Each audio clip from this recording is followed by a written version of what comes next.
It is November 18th, 2016. This is the Watchman News, and I'm Mike Callahan. I'm going to be doing a couple of videos, one right after another, and I think they're very associated with one another.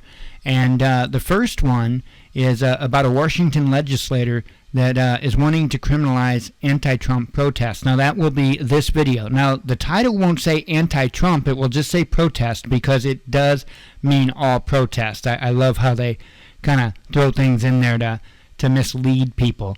I think that goes hand in hand with the video that I'm going to do after this one, which is it's going to be covering, well, there's a manual in here for the FEMA training manual and whatnot, and Trump has already promised to double down when it comes to the police state, so this should be no surprise to anybody.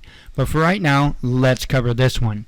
As the title reads, as the official title reads, Washington legislator wants to criminalize anti-Trump protests.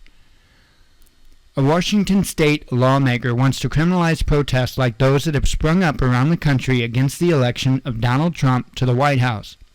I respect the right to protest, but when it endangers people's lives and property, it goes too far.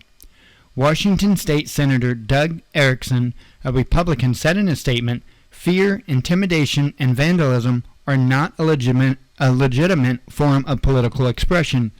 Those who employ it must be called to account." And I would agree with that. I have no problem. I understand that, but it's already against the law to destroy people's lives and their property and whatnot. That's already a crime. So this is a Republican doing this. You know, one of the people saying, well, you know, and he would be right, but saying more gun laws isn't going to stop gun crimes, and that's the fact.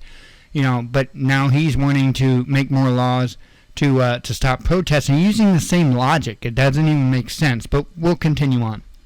Erickson, a Trump supporter, is preparing for the bill for the 2017 legislative session.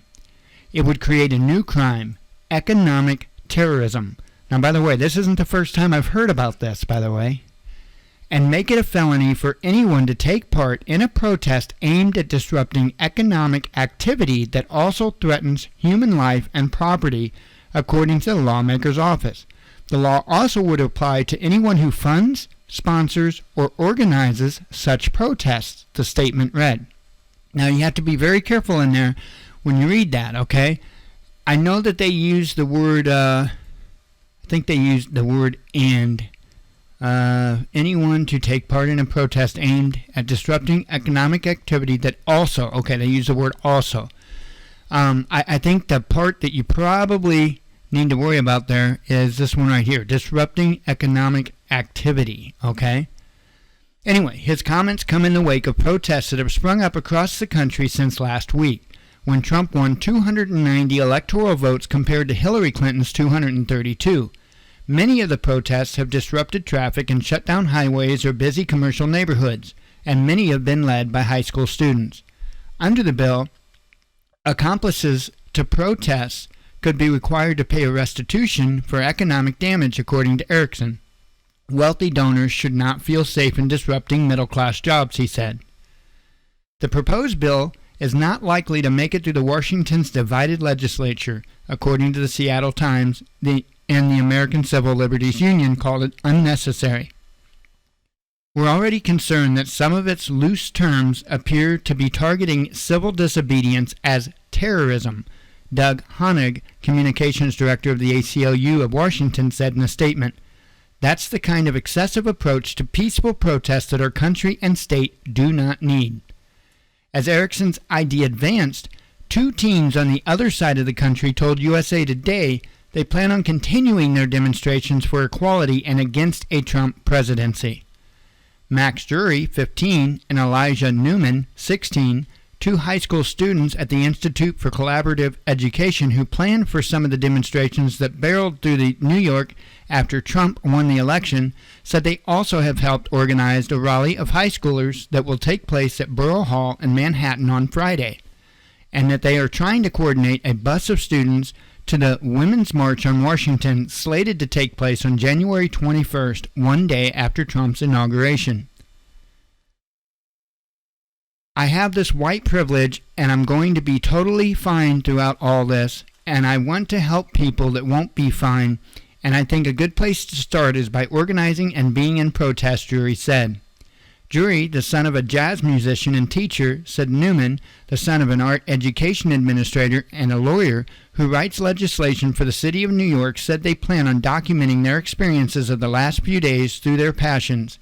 Drury is a photographer and is creating a photo essay of the protest. Newman is a writer, mostly of memoirs, but plans on writing about his experience. Writing down how you feel is very important, Newman said. I'll be able to look back and say, wow, I was there. They said Trump won the election because of a systematic racism and a flawed educational system. Okay? You notice how they said. And while they acknowledged the student gatherings to be dying down, they are grateful for the chance it gave them to share ideas and learn others' thoughts, even Trump supporters, they said. I hate saying this, but if Hillary was elected president, I wouldn't be able to have all these conversations with people and share my ideas, Newman said. I mean, it's amazing. I've met so many people, and so many young people feel so strongly about this, it's very interesting. I want to comment on that for just a second. I was having a conversation on Facebook yesterday with someone, and this is exactly what I was saying. This is what people need to do. They need to get out in the street and talk to one another and be human. Be decent, and I think a lot of us would be face to face. There's a lot of keyboard warriors on the internet, and I think if we actually got out there, I think we would all experience the same thing that he is just speaking of.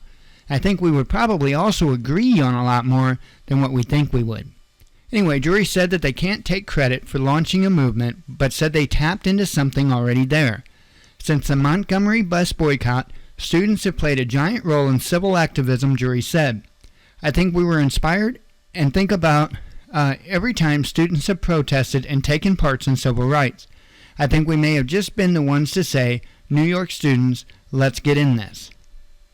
So there you go, and I will put a link to this down in the description tab. And again, remember the video that will be next to this in videos, I think is very, very closely associated with